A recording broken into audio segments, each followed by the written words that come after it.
Les explorateurs dans Parashat Shelach. Essayons de comprendre qu'est-ce qui s'est passé. D'abord, on sait que le Nachmanide débat énormément, est-ce que Moshe il a eu tort d'envoyer ou pas des explorateurs. Est-ce que Dieu lui a dit d'envoyer ou pas? Quand on lit dans le Pasuk, Shlach lecha anashim, c'est envoi. Donc logiquement, Moshe il n'a rien fait, c'est les explorateurs. Non, Rachid dit lecha le da'atra. Vous avez demandé, allez-y, je vous permets d'envoyer. Mais le piège était déjà là. C'est-à-dire, Moshe devait comprendre que Akadosh Baruch Hu ne veut pas. Pourquoi? Le Ramban il dit, normalement, la Torah nous demande de faire le nécessaire. Avant d'acheter un appartement, vérifie bien jusqu'au bout qu'il est bien. Tu ne veux pas dire, ah voilà, Baruch Hashem, c'est tombé bidiouk, c'est mina shamaim, je l'achète. Non. La Torah nous demande de faire le nécessaire et les démarches, etc. Donc, aller explorer une terre, c'est pas interdit. Tu entends, David? Et ils l'ont fait même plus tard, après le problème des Meraglim, ils sont repartis, ils ont fait des explorateurs. Mais quoi? Ça, c'est pour quelqu'un qui est géré par Akadosh Baruch Hu dans la discrétion, dans le Esther. Mais les Bnei Israël, qu'est-ce qu'ils ont besoin des explorateurs? Ils ont Dieu qui est là devant eux. Ils ont, ils ont les nuées de gloire. Ils sont totalement guidés. Qu'est-ce que vous avez besoin de... Là, c'était un manque de Emouna. Des fois, il ne faut pas chercher ce qu'il ne faut pas chercher. Trop, on n'a pas le droit. Et là, c'était oui une erreur, dit le Ramban. Ils n'auraient pas dû demander les explorateurs. Et même s'ils les avaient demandés, en rentrant, ils n'auraient pas dû donner un avis. Ils auraient dû dire, écoutez, nous on a constaté que la situation est dure. Mais donner un avis, c'est compliqué. Par exemple là, c'est sûr que les gens ils réfléchissent beaucoup à la Aliyah, etc. Après, la Aliyah, ça, il faut la préparer. Si tu fais n'importe comment, clair et net, les gens qui sont là-bas, ils te disent, on voit les dégâts. Donc celui qui vient et dit à tout le monde, il faut sauver Raja, qui t'a dit de prendre une décision? Tu peux dire, écoutez, la situation est compliquée. Demandez au rabbanim, attendez voir, chacun il fait ce qu'il a envie, mais des fois prendre une décision pour quelqu'un d'autre, c'est prendre la responsabilité pour lui. Donc le Ramban il dit la faute des Meraglim, c'était quoi? C'est ils sont partis et ils ont vu que la terre était...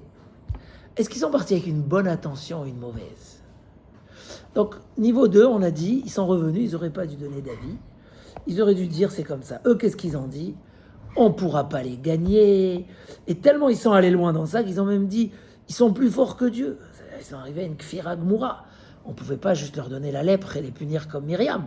C'était une faute très grave. Ils se sont révoltés contre leur Rav, Moshe Rabbeinu et Yoshua. Ils se sont révoltés contre Akadosh Baruch Hu. Après, dans la suite, ils ont découragé les Bnei Israël. C'est très grave. Il n'y a pas pire que celui qui décourage les autres. Donc, ils ont fait une faute très importante qu'ils n'auraient pas dû faire. Troisième point... C'est pas un constat qu'ils ont fait en fait, c'est un avis personnel qu'ils ont donné. C'est ce qu'il dit le Ramban. Il y a plusieurs avis pour expliquer c'est quoi la faute, d'accord? Et le Ramban, il ramène ces deux points-là, et il ramène ce point-là qu'ils ont donné un avis.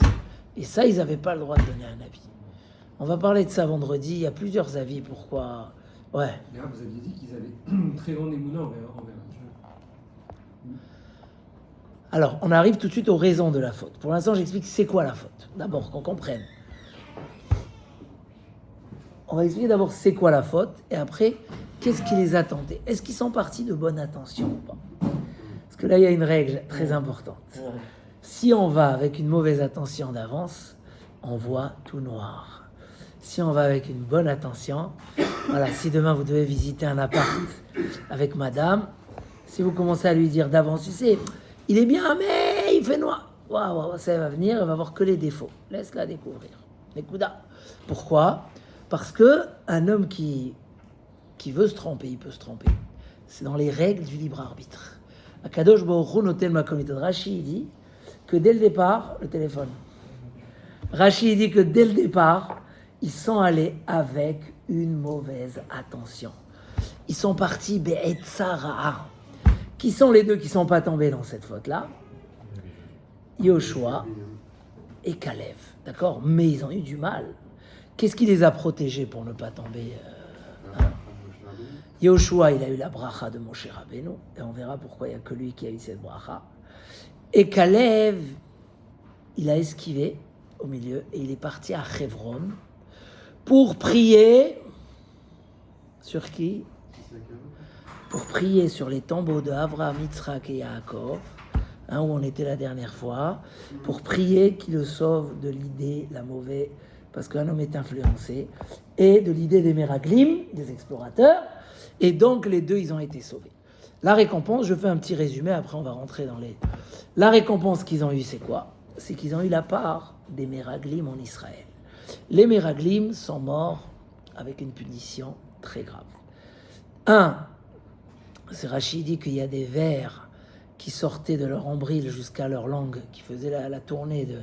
Et ils sont morts dans une mita meshuna, pour dire, ils ont parlé du mal, la langue elle a été punie, et le ventre, voilà, c'était leur punition.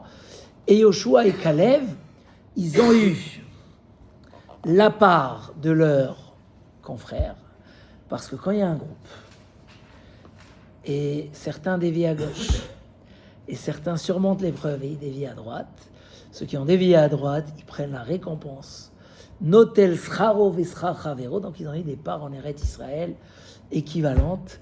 Chacun il a eu 6 parts à la place d'avoir une part. C'est magnifique. Pourquoi? Parce qu'ils ont surmonté cette épreuve. Maintenant comme ça, Moshe Rabbeinu était déjà embêté parce qu'on est après la faute du veau d'or.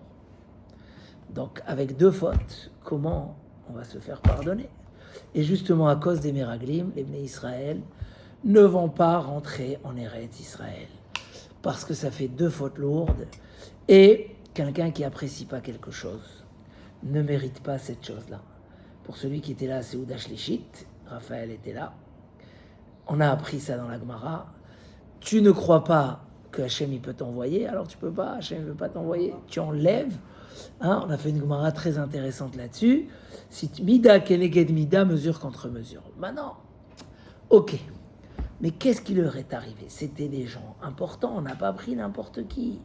Koulam, Anashim, et même là, il y a les bar mitzvot, ils nous lisent cette semaine, les Maté Yehuda, les Maté, il y a des gens importants, comment c'est possible? D'après le Ramban, même, vous voyez Yoshua, il est beaucoup plus tard, il y avait des gens plus importants que lui, comment ça se fait? Il est 5e, je crois. 1, 2, 3, 4, 5, Yoshua Binoun. Et c'est d'après les niveaux. Donc il y avait des gens plus importants que lui. Comment ils en foutaient? Alors on a l'explication simple, puisque dans ce shiur, on développe pas, on essaye de dire le maximum de détails sur le Midrash. La raison simple, et elle est ramenée dans le Mesilat Yesharim, que vous connaissez bien. Quoi? Le Mesilat Yesharim du Ramchal, qu'un homme doit étudier plusieurs fois. Dans le Mesilat Yesharim, il dit tout simplement, il ramène la raison des Chachamim, que la raison est... Vous savez c'est quoi la raison? Ils ne voulaient pas perdre leur statut en rentrant en Eretz Israël. Ils ont compris qu'en rentrant en Eretz Israël, ça va changer, tout va changer. Ils ont dit, c'est pas la peine, restons dans le désert. Donc selon le Mesilat Yesharim, il cite ça dans les dégâts que le kavod fait à la personne.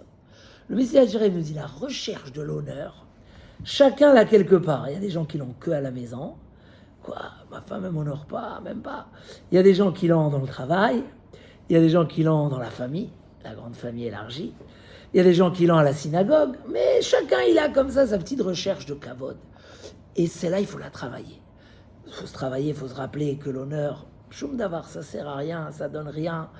Et parce que si un homme, il tombe dans la recherche de l'honneur, selon le Mesilat Yesharim, parce que les gens aiment les belles voitures, les belles maisons, c'est aussi une partie de kavod. C'est aussi. Alors aujourd'hui, peut-être qu'il y a des choses qui ont changé, on veut que ça soit de marque, mais sans montrer que c'est de la marque. Mais il y a aussi une demande de kavod. Et le kavod, il est dangereux. Pourquoi? Le jour où on le donne à quelqu'un d'autre à ta place, c'est pas bien. Ça peut être très difficile. Des fois, même des gens très calmes, très gentils dans les synagogues, jamais aucun problème. Mais si un jour, tu lui as pas donné son kavod, et il sent que tu l'as trahi dans son kavod, il peut monter dans des sphères inimaginables. Et il dit le Mesilat Yesharim qu'à cause de ça, beaucoup de gens se sont perdus totalement. ils ont perdu leur statut, carrément. Ils ont perdu. Yerovam ben Nevat, c'était un tzaddik, il a perdu son Olam Haba, et comme ça, ici. Pourquoi concurrence? Donc, les Meraglim, c'était un problème d'honneur.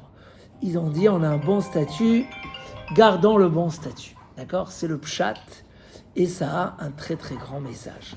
Celui qui arrive à dominer le kavod, on raconte que le Rambam s'est fait humilier gravement par un goy dans le bateau qui vraiment il a...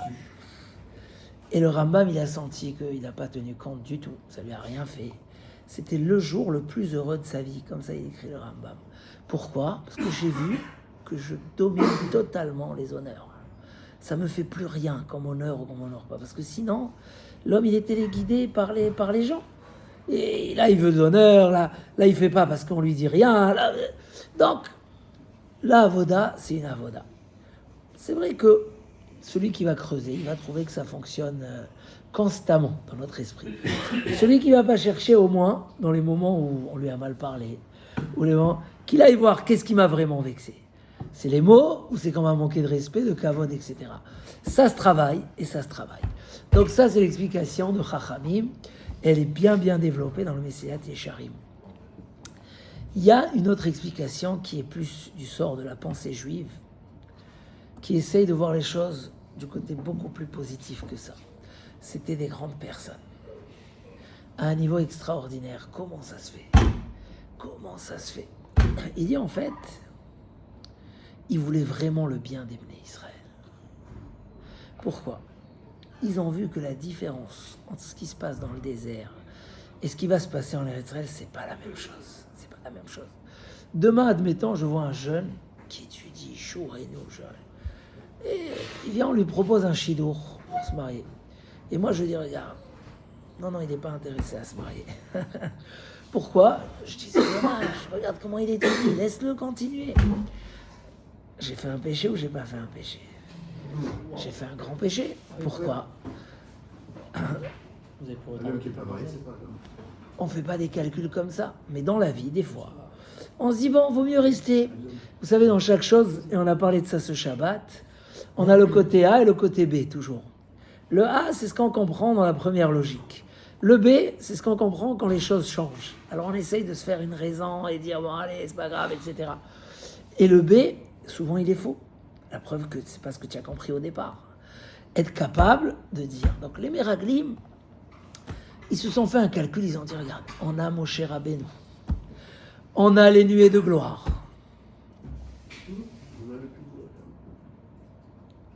Hein? On a quoi encore? On a la manne du ciel. On peut étudier la Torah toute la journée. La notion spirituelle, c'est un peu... Voilà, parce que la notion du désert, c'est tout vient du ciel. Le spirituel et le matériel, tout est donné gratuitement. On va rentrer en Eretz Israël, chacun devra aller semer, labourer, s'occuper de la terre, et les problèmes de Parnassa. Et Moshe Rabbeinu ne sera plus là parce que c'est une autre dimension. Donc il y aura Yoshua qui est plus adapté à moitié-moitié. Il y aura donc, vaut mieux les laisser dans le désert. Et là, ça marche. Ça marche, juste s'il y a une erreur, je sais pas, il marquait E400. Il faut qu'il appelle la personne, il va lui dire, tu veux l'appeler pour faire les réglages? Non, Il y a 2 minutes de réglage. Ouais, tout à fait. On va dire. Si, il connaît. Non. Donc, je sais pas si... Ouais, Le froid démarche, le chaud démarche pas. oui, parce qu'il y a un réglage. Ouais, d'accord. Ok. Peut-être c'est mieux de rester sur l'eau froide. Ok. Je vais lui donner le numéro, il va l'appeler. Et... C'est bon, je l'ai fait demain, c'est bon, mais là, c'est déjà, ça marche. Ok, Toda Rabba, Kol HaKavod, que Dieu te bénisse. Donc, est-ce qu'on a le droit de mettre ces calculs personnels? Mais c'était des calculs spirituels. Ça, c'est un grand... Les Meraglim, ils ont vu que la situation... Quand ils sont partis en Israël, ils ont vu qu'est-ce qui va se passer. Ils ont dit, comment dire en français, haram. C'est dommage. C'est dommage de laisser cette situation. Comment faire? Allez maintenant descendre alors qu'on a tout dans le désert. C'est pas mieux de continuer à vivre dans le désert. Qu'est-ce qui manque, Ribono Shel Olam? Mais le but de pourquoi Hachem il a créé un homme, c'est pas ça. Le but, c'est chasho, nehora migo chashora, la lumière de l'obscurité. Le tachlit de l'homme, c'est qu'il fait la émouna, même s'il doit aller travailler. Il croit que c'est Hachem qui lui envoie la parnassa, alors que s'il voit, c'est facile. Le tachlit, c'est de plus compter, attendre que Moshe Rabbeinu vienne te voir. C'est toi aller ouvrir la Gemara et prendre des cours de Torah. Le tachlit, il est s'occuper des Rét Israël. Le tachlit, il est... Donc, c'était une erreur.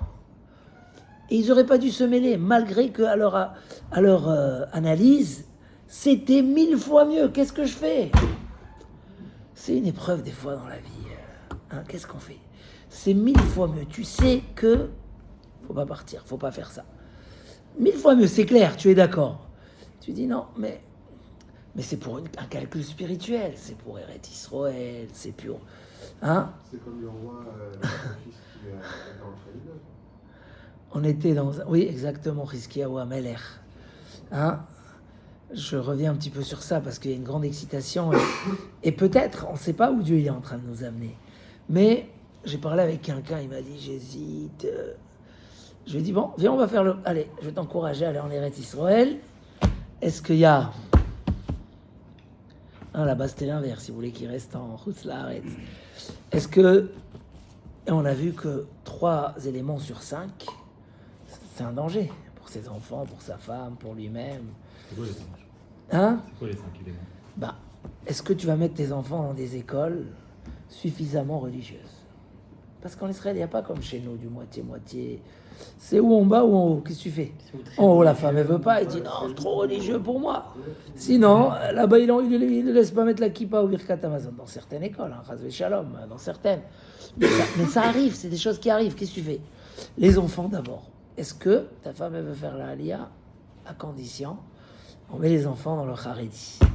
Voilà. Deuxième chose, quelle station tu choisis? Les stations balnéaires.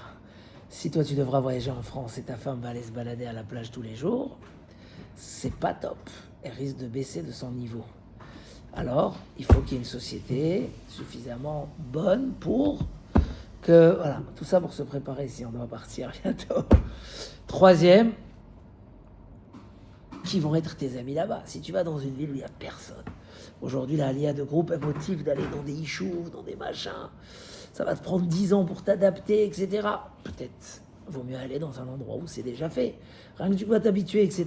Peut-être qu'entre-temps tu vas descendre. C'est un peut-être élevé. Tout ça, c'est des choses qui arrivent. Et 5, la parnassa. Si tu dois tout le temps revenir et laisser ta femme et tes enfants, tu dois tenir compte de la difficulté, etc. Maintenant, tout ça face à l'amour d'Eretz Israël.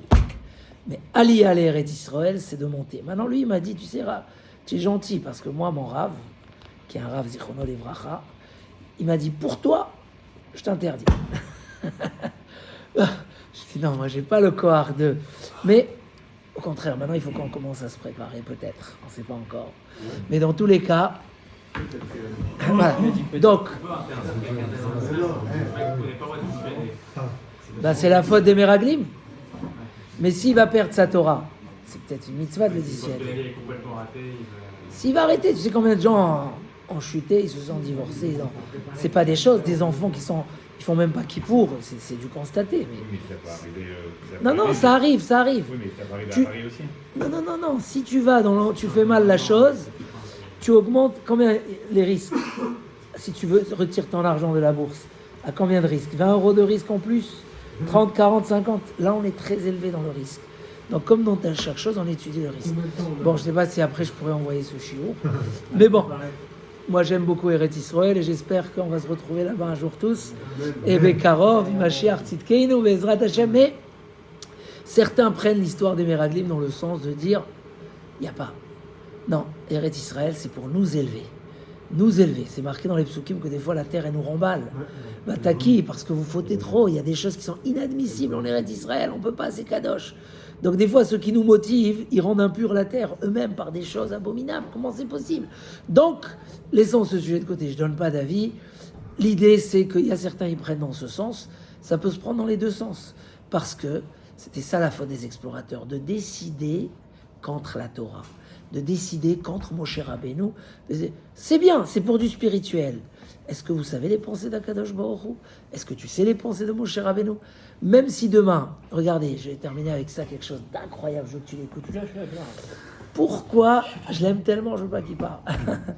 Il y a comme ça le Rav Mibris qui dit quelque chose d'incroyable. Il dit, le Mashiach ne peut pas venir Shabbat, vendredi et Shabbat, parce qu'on est en train de préparer le Shabbat parce que il va sortir en dehors du Troum, c'est à Sour Midi Rabbanan de sortir. Il dit, mais je comprends pas. Les meilleures chances que le Mashiach y vient, c'est Shabbat. C'est quand on fait plus de mitzvot et qu'on est au Beth Knesset et qu'on étudie. C'est Shabbat, c'est peut-être Kippour, c'est peut-être... Et tu dis, ah non, peut-être que le moment il est arrivé. Et on l'a raté. Pourquoi? Pour pas que le Mashiach il fait un péché des Rabbanan. Je comprends pas, ça vaut pas la peine qu'il fasse un péché des Rabbanan pour amener la Géoula. Dis non. On n'a pas le droit de dépasser le Mashiach, il va rater l'occasion de nous délivrer, de nous monter en Eretz Israël, de faire toute cette Géoula pour pas faire un péché Shabbat. Parce que d'abord, c'est la Torah. On est incapable de comprendre le fond des pensées de la Torah. Et ça, les Meraglim, ils auraient dû dire. Même si on va mieux vivre en Torah ici, même si on va garder Moshe Rabbeinu, je comprends les calculs de Dieu, je ne suis pas au niveau de les comprendre. Donc je me soumets. Et Akadosh Baruch Hu, il sait que le but, c'est qu'on soit dans la terre, qu'on la travaille, qu'on subit les épreuves et qu'on fait sortir l'obscurité, la lumière de l'obscurité. Et pas qu'on reçoit tout comme des cadeaux, qu'on ait besoin à bitachon, mais le libre arbitre avec les efforts. De faire sortir, mais à koach et la poël, les potentiels, les fait sortir à la réalité. Et voilà, que Bezrat Hashem, Hashem Igalenu Geulat Olam, qu'il ait pitié de faire sortir les chatoufim et qui protège tous les chayalim. Et qu'on entende des Yishuot, là nous le Chol Israël, Amen. Bezrat Hashem. Amen, amen, amen.